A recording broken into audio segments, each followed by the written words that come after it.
Loose connection, ಅದರಿಂದ ಅದು ಸೆಲ್ಫಲ್ಲ kicker ಕೂಡ ಬರ್ತಾ ಇರಲಿಲ್ಲ. ಈಗ ಒಳ್ಳೆ ಸ್ಪೋರ್ಟ್ಸ್ ಗಾಡಿ ಬೇಕು ಅನ್ನೋರಿಗೆ ಈ ಗಾಡಿ ತಗೊಂಡ್ರೆ ನಿಮಗೆ ನಿಜವಾಗಲೂ ಪವರ್ ಇರೋದಿಲ್ಲ.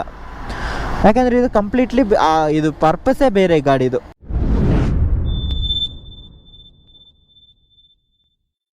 ಹಲೋ ಗೆಳೆಯರೇ, ನಮಸ್ಕಾರ. ಎಲ್ಲರಿಗೂ ನನ್ನ ಮತ್ತೊಂದು ವಿಡಿಯೋಗೆ ಸ್ವಾಗತ.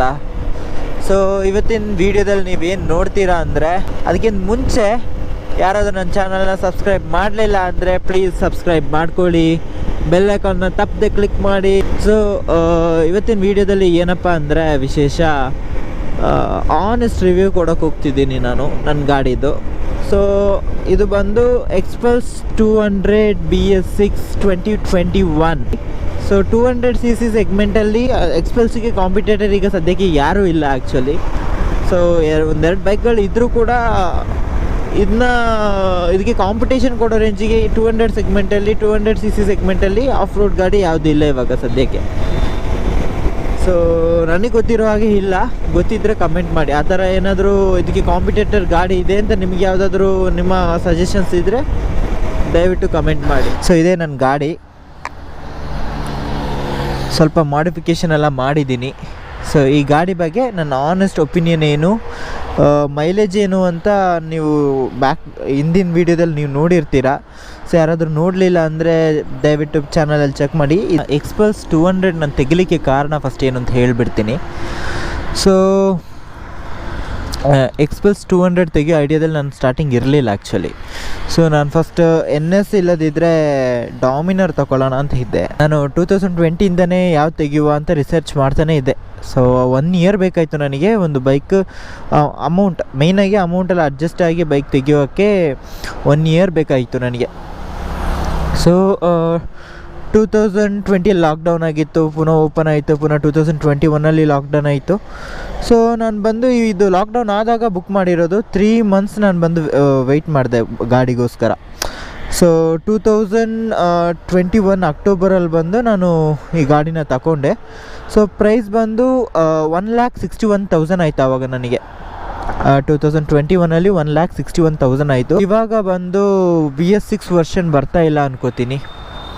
ಸೊ BS6 ವರ್ಷನ್ ಗಾಡಿ ಬರ್ತಾ ಇಲ್ಲ ಇವಾಗ.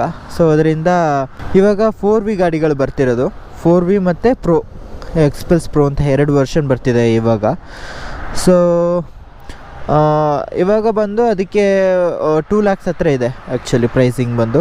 ಮಾಡಿಫಿಕೇಷನ್ ಆಗಿ ಏನಪ್ಪ ಮಾಡಿಸಿದ್ದೀನಿ ಅಂದರೆ, ಸೊ ನಾನು ಲಾಸ್ಟ್ ಒಂದೆರಡು ವೀಡಿಯೋ ಹಿಂದೆ ನೋಡಿರ್ಬೋದು. ಸೊ ಸೇಫ್ಟಿ ಗಾರ್ಡ್ಸ್ ಒಂದು ಹಾಕ್ಸಿದ್ದೀನಿ, ಮತ್ತು ಸ್ಯಾಡಲ್ ಸ್ಟೇ ಒಂದು ಹಾಕಿದ್ದೀನಿ, ಮತ್ತು ಹಿಂದೆಗೆ ಇದೊಂದು ಹಾಕಿದ್ದೀನಿ. ಇದೇ ಮೇಜರ್ ಮಾಡಿಫಿಕೇಷನ್ ಅಂತ ಮಾಡಿಸ್ಕೊಂಡಿರೋದೇ ಇದು. ಎಕ್ಸ್ಟ್ರಾ ನಾನು ಆಫ್ಟರ್ ಮಾರ್ಕೆಟಲ್ಲಿ ನಾನು ಮಾಡ್ಕೊಂಡಿರೋದು ಅಷ್ಟೇ.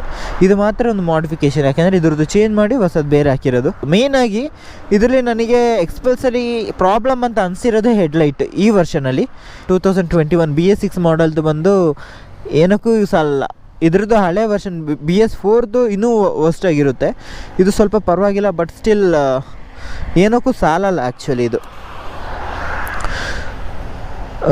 ಹೆಡ್ಲೈಟ್ ಒಂದು ಫಾಗ್ ಲ್ಯಾಂಪ್ ಹಾಕ್ಸ್ಕೋಬೇಕು, ಸದ್ಯಕ್ಕೆ ನಾನು ಹಾಕ್ಸ್ಕೊಂಡಿಲ್ಲ ಫಾಗ್ ಲ್ಯಾಂಪ್ಸ್ನ. ಸೊ ಅದು ಬಿಟ್ಟರೆ ನನಗೆ ಮೈಲೇಜ್ ಅಂತೂ ಸಖತ್ತಾಗಿದೆ. ನನಗೆ ನನಗೆ 50 ಹತ್ರ ಸಿಕ್ತಿತ್ತು, 50+ ಸಿಕ್ಕಿದೆ ನನಗೆ ಫಸ್ಟ್, ಅಂದರೆ 1 ಇಯರ್ ಬ್ಯಾಕ್. ಅದೇ 2 ಥರ ನಿಮಗೆ ಮೈಲೇಜ್ ಬರುತ್ತೆ. ಒಂದು ನೀವು 67, 65 ಒಳಗೆ ನೀವು ಮೇಂಟೈನ್ ಮಾಡ್ಕೊಂಡು ಹೋದರೆ ನಿಮಗೆ 50+ ಪಕ್ಕ ಬಂದೇ ಬರುತ್ತೆ. ಆದರೆ ಯಾರು 65 ಒಳಗೆ ನೀವು ಮೇಂಟೈನ್ ಮಾಡ್ಕೊಂಡು ಯಾರೂ ಹೋಗಲ್ಲ. ಸೊ 80 ಆ್ಯಂಡ್ ಅಬೋವ್ ಮಾಡ್ಕೊಂಡು ಹೋದರೆ, ಸೊ ನಾನು ಇವಾಗಷ್ಟೇ ರೀಸೆಂಟಾಗಿ ಅದರ ವೀಡಿಯೋ ಕೂಡ ಹಾಕಿದ್ದೆ. ಸೊ ಇವಾಗ ಬಂದು ಯಾರಾದರೂ ಆ ಮೈಲೇಜ್ ವೀಡಿಯೋ ನೋಡಲಿಲ್ಲ ಅಂದರೆ ಪ್ಲೀಸ್ ಚೆಕ್ ಮಾಡ್ಕೊಬೇಡಿ, ನನ್ನ ಚಾನಲಲ್ಲೇ ಇದೆ. ಮೈಲೇಜ್ ಬಂದು ಒಂದು 80 ಆ್ಯಂಡ್ ಅಬೋವ್ ನೀವು ಮೇಂಟೈನ್ ಮಾಡ್ಕೊಂಡು ಹೋದರೆ ಮೈಲೇಜ್ ಬಂದು ನಿಮಗೆ ಆರಾಮಾಗಿ 40+ ಬರುತ್ತೆ. 42 ಕಿಲೋಮೀಟರ್ಸ್ ಮೈಲೇಜ್ ಕೊಟ್ಟಿತ್ತು. ಆಫ್ಟರ್ ಇದೆಲ್ಲ ಮಾಡಿಫಿಕೇಷನ್ ಎಲ್ಲ ಮಾಡಿಸಿ ಆದಮೇಲೆ ನನಗೆ ಅದು ಮೈಲೇಜ್ ಸಿಕ್ಕಿರೋದು. ಸೊ ಅದಕ್ಕಿಂತ ಮುಂಚೆ ಜಾಸ್ತಿನೇ ಸಿಕ್ತಿತ್ತು. ಮೇ ಬಿ ನಾನು 80+ ಹೋಗ್ತಿದ್ದಕ್ಕೆ ಇರಬೇಕು, ಸ್ವಲ್ಪ ಕಮ್ಮಿ ಆಯಿತು ಅಂತ ಅನ್ಕೋತೀನಿ. ನನಗೆ ಫಸ್ಟ್ ಒಳ್ಳೆ ಮೈಲೇಜ್ ಇತ್ತು, ಇವಾಗ 42 ಸಿಕ್ಕಿದೆ ನನಗೆ. ಗಾಡಿ ಮಾತ್ರ ನನಗೆ ಯಾವುದೇ ರೀತಿಯ ಡಿಸ್ಕಂಫರ್ಟ್ ಅನಿಸಿಲ್ಲ. ಸೀಟ್ ಹೆಡ್ಲೈಟ್ ಬಿಟ್ಟರೆ ನನಗೆ ಮತ್ತೊಂದು ಪ್ರಾಬ್ಲಮ್ ಅಂತಲ್ಲ, ನನಗೆ ಅದು ಆಫ್ ರೋಡ್ ಗಾಡಿ ನಮಗೆ ಆ ಥರ ವೈಡ್ ಸೀಟ್ನ ಎಕ್ಸ್ಪೆಕ್ಟ್ ಮಾಡೋಕ್ಕಾಗಲ್ಲ. ಬಟ್ ನಾನು ಕೂರ್ಗಿಂದ ಬ್ಯಾಂಗ್ಳೂರು ಆವಾಗ ರೈಡ್ ಮಾಡಿ ಮನೆಗೆ ಹೋಗ್ತಾ ಇರ್ತೀನಲ್ವ, ಸೊ ನನಗೆ ಸ್ವಲ್ಪ ಸೀಟ್ ಒಂದು ಕಂಫರ್ಟ್ ಕಮ್ಮಿ ಅಂತ ಅನಿಸ್ತು. ಬಟ್ ಕಂಪ್ಯಾರಿಟಿವ್ಲಿ ಸ್ಮೂತ್ ಇದೆ, ಸ್ಮೂತಲ್ಲ, ಈ ನಾರ ಸೀಟ್ ಆಗಿರೋದ್ರಿಂದ ಸ್ವಲ್ಪ ನನಗೆ ಕಷ್ಟ ಅಂತ ಅನಿಸ್ತು ರೈಡ್ ಮಾಡುವಾಗ, ತುಂಬ ಲಾಂಗ್ ಹೋಗುವಾಗ. ಮತ್ತು ಸ್ವಲ್ಪ ಹೀಟ್ ಆಗುತ್ತೆ ಗಾಡಿ ಸ್ವಲ್ಪನೇ ಹೀಟಿಂಗ್ ಇಶ್ಯೂ ಅಷ್ಟೇನಿಲ್ಲ, ಬಟ್ ಸ್ವಲ್ಪ ಹೀಟ್ ಆಗುತ್ತೆ. ಮತ್ತು ಸರ್ವಿಸ್ ಬಗ್ಗೆ ಮಾತಾಡೋದಾದರೆ ಇವಾಗ ಒಂದು 10 ಸರ್ವಿಸ್ ಹತ್ರ ಮಾಡಿದ್ದೀನಿ ಅನ್ಕೋತೀನಿ. 10 ಸರ್ವಿಸ್ ಮೇಲೇನೇ ಆಗಿರಬೇಕು. ಸರ್ವಿಸ್ ಎಷ್ಟಾಯಿತು ಅಂತ ನಾನು ಲೆಕ್ಕ ಹಾಕ್ಕೊಂಡಿಲ್ಲ. ಬಟ್ ಸರ್ವಿಸ್ ಕಾಸ್ಟೆಲ್ಲ ತುಂಬ ಚೀಪ್. ಎಕ್ಸ್ಪಲ್ಸ್ ಹೀರೋದವ್ರದ್ದು ಮೇನ್ ಅಂದರೆ ಸರ್ವಿಸ್ ಕಾಸ್ಟೆಲ್ಲ ತುಂಬ ಚೀಪಾಗಿರುತ್ತೆ. ನಾನು ಫಸ್ಟ್ ಸರ್ವಿಸ್ ಫ್ರೀ ಸರ್ವಿಸ್ ಇತ್ತಲ್ಲ, ಫಸ್ಟ್ ಫ್ರೀ ಸರ್ವಿಸ್ ಬರೀ 600 ರುಪೀಸ್ ನಂದು. 600 ಅಂತ 600 ರುಪೀಸೇ ಇದ್ದಿದ್ದು. 5 ಸರ್ವಿಸ್ ಕೂಡ 600 ರುಪೀಸಲ್ಲೇ ಮುಗಿಸಿದೆ. 5th ಸರ್ವಿಸ್ ಬಂದು ಸ್ವಲ್ಪ ಏರ್ ಫಿಲ್ಟ್ರ್ ಅದು ಇದು ಅಂತ ಹೇಳ್ಬಿಟ್ಟು, ಮತ್ತು ನಾನು ಆಯಿಲ್ ಬಂದು ಸಿಂಥೆಟಿಕ್ ಆಯಿಲ್ ಹಾಕ್ಸ್ಕೊಂಡೆ. ಆವಾಗ ಒಂದು 1500 ಹತ್ರ ಆವಾಗ ಆಯಿತು. ಅದಾದಮೇಲೆ ಮತ್ತು ನನಗೆ ಇದರಲ್ಲಿ ಒಂದು ಇದು ಪ್ರಾಬ್ಲಮ್ ಇತ್ತು ಫಸ್ಟ್. ಅದು ಮತ್ತು ನನ್ನ ಬೈಕಿಗೆ ಮಾತ್ರ ಇದ್ದಿದ್ದು ಪ್ರಾಬ್ಲಮ್ ಅದು ಆ್ಯಕ್ಚುಲಿ. ಏನಂದರೆ ಶೆಲ್ಫ್ ಆನ್ ಮಾಡೋಕ್ಕಾಗೋದಿಲ್ಲ, ಆಫ್ ಆಗಿಬಿಡೋದು. ಅವಾಗ ಬ್ಯಾಟ್ರಿ ವೀಕ್ ಆದಂಗೆ ನಾನು ಬ್ಯಾಟ್ರಿ ಚಾರ್ಜ್ ಮಾಡಿಸ್ಮೇಲೆ ಮತ್ತೆ ಪುನಃ ಓಡೋದು, ಈ ಥರ ಆಗ್ತಿತ್ತು. ಅದು ಆ್ಯಕ್ಚುಲಿ ಬ್ಯಾಟ್ರಿ ವೀಕ್ ಆಗಿರಲಿಲ್ಲ. ಸೊ ಇಲ್ಲಿ ಬಂದು ಶೆಲ್ಫದ್ದು ಸ್ವಲ್ಪ ಇದಿರುತ್ತಲ್ವ, ಅಲ್ಲಿ ಸ್ವಲ್ಪ ಲೂಸ್ ಆಗಿತ್ತು, ಲೂಸ್ ಕನೆಕ್ಷನ್. ಅದರಿಂದ ಅದು ಶೆಲ್ಫಲ್ಲ ಕಿಕ್ಕರ್ ಕೂಡ ಬರ್ತಾ ಇರಲಿಲ್ಲ. ಕೂರ್ಗಿಗೆ ಹೋಗಿದ್ದಲ್ಲ, ಕೂರ್ಗ್ ಶೋರೂಮಲ್ಲಿ ಬಂದು ಅದನ್ನ ತೋರಿಸಿದಾಗ ಅಷ್ಟು ಅವ್ರಿಗೆ ಗೊತ್ತಾಗಿಲ್ಲ ಅನ್ಕೋತೀನಿ. ಆಮೇಲೆ ಇಲ್ಲಿ ಬ್ಯಾಂಗ್ಳೂರು ಶೋರೂಮಲ್ಲಿ ಬಂದು ನಾನು ಅಲ್ಲಿ ರೆಡಿ ಮಾಡಿ ಕೊಟ್ಟರು.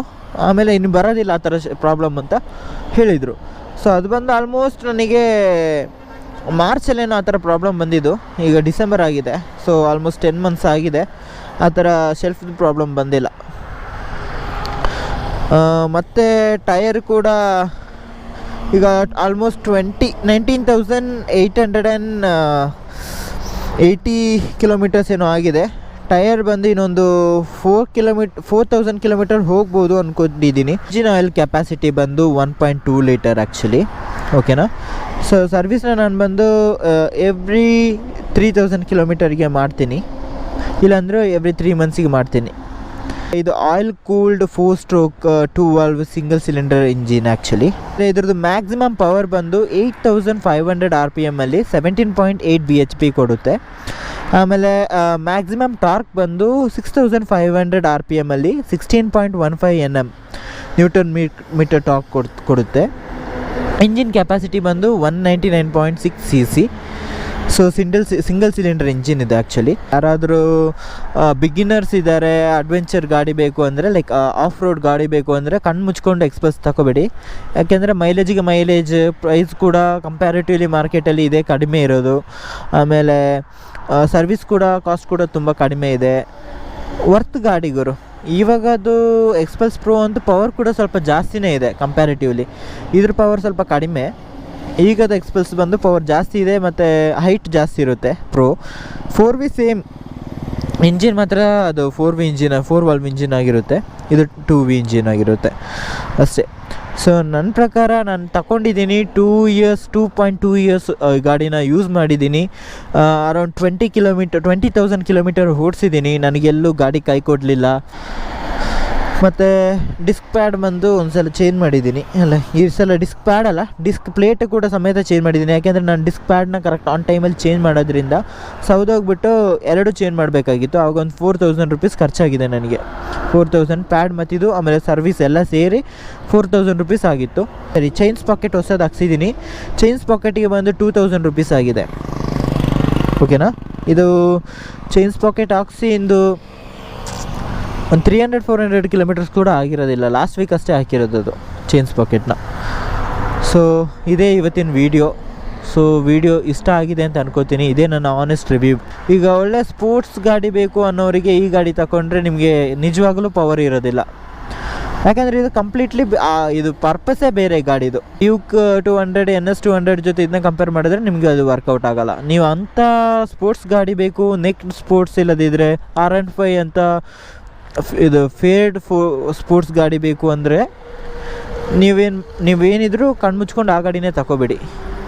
ನಿಮಗೆ ಆಫ್ ರೋಡ್ ಗಾಡಿ ಬೇಕು 200cc ಸೆಗ್ಮೆಂಟ್ ಒಳಗೆ, ಅದು ವ್ಯಾಲ್ಯೂ ಫಾರ್ ಮನಿಯಲ್ಲಿ ಬೇಕು ಅಂದರೆ ಈ ಗಾಡಿನ ತಗೊಳ್ಳಿ ಅಷ್ಟೇ. ನಾನು ಅದು ನಿಮ್ಮ ಟೇಸ್ಟಿಗೆ ಅನುಗುಣವಾಗಿ ನೀವು ಅದನ್ನ ಪರ್ಚೇಸ್ ಮಾಡಬೇಕು. ಆ್ಯಕ್ಚುಲಿ ನನಗೆ ಬಂದು ಆವಾಗ ನಾನು ಅಷ್ಟು ಪವರ್ನ ಎಕ್ಸ್ಪೆಕ್ಟ್ ಮಾಡ್ತಿರ್ಲಿಲ್ಲ, ನನಗೊಂದು ಒಳ್ಳೆ ಆಫ್ ರೋಡ್ ಗಾಡಿನೇ ಬೇಕಾಗಿದ್ದು. ಅಂದರೆ ನಾನು ಆಫ್ ರೋಡಿಂಗಲ್ಲಿ ಆವಾಗ ನಾನು ಹೇಳಿದೆ ಅಲ್ವ, ಅಷ್ಟು ಓಡಿಸ್ತಿರ್ಲಿಲ್ಲ ಅಂತ. ಬಟ್ ನಾನು ಬೇಗ ಸೆಟ್ ಆಗಿಬಿಟ್ಟೆ ಗಾಡಿನ. ನನಗೆ ಹಂಗೆ ಗೊತ್ತಿಲ್ಲ ಅಂದರೂ ಕೂಡ ಫಸ್ಟ್ ದಿನವೇ ರೈಡ್ ಮಾಡಿದೆ. ಆಮೇಲೆ ಒಂದು ತಿಂಗಳಲ್ಲೇ ನಾನು ಬ್ಯಾಂಗ್ಳೂರು ಮತ್ತು ಕಾಸರಗೋಡೆಲ್ಲ ಒಬ್ಬನೇ ಹೋಗ್ಬಿಟ್ಟೆ ಗಾಡೀಲಿ, ಸರಿಯಾಗಿದ್ದು ಇಲ್ಲಾದರೂ ಕೂಡ. ಅಂದರೆ ನನಗೆ ಅಂದರೆ ಅಷ್ಟು ಪ್ರಾಕ್ಟೀಸ್ ಇಲ್ಲಾದರೂ ಕೂಡ, ಹಂಗೆ ಓಡಿಸಿ ಪರಿಚಯ ಇಲ್ಲಾದರೂ ಕೂಡ ಬೈಕನ್ನ ನನಗೆ ಸೆಟ್ ಆಗಿಬಿಡ್ತು ಗಾಡಿ. ಈಗ ನಾನು ಲವ್ ಆ್ಯಕ್ಚುಲಿ ಗಾಡಿ, ಓಕೆನಾ. ಸೊ ಈ ವಿಡಿಯೋ ನೀವು ಇಷ್ಟ ಆಗಿದೆ ಅಂತ ನನಗೆ ಅನಿಸ್ತಿದೆ, ನಿಮಗೆ ಇಷ್ಟ ಆಗಿರ್ಬೋದು ಅಂತ ನನ್ನ ಅನಿಸಿಕೆ. ನಿಮಗೇನಾದರೂ ಯೂಸ್ಫುಲ್ ಆಗಿದ್ದಿದ್ರೆ ಕಮೆಂಟ್ ಮಾಡಿ ತಿಳಿಸಿ, ಓಕೆ ಇದು ಯೂಸ್ಫುಲ್ ವೀಡಿಯೋ ಅಂತ. ಇಲ್ಲ ಈ ರಿವ್ಯೂವಲ್ಲಿ ಏನೋ ನಿಮಗೆ ರಿವ್ಯೂ ಮಾಡೋಕ್ಕೆ ಸರಿಗೆ ಬರಲ್ಲ, ನೀನು ಈ ವಿಷಯನ ಬಿಟ್ಟಿದೆಯಾ, ಇದು ಹೇಳಬೇಕಿತ್ತು ಅಂತ ನಿಮಗೇನಾದರೂ ಅನಿಸಿದರೆ ಅದನ್ನು ಕೂಡ ಕಮೆಂಟ್ ಮಾಡಿ.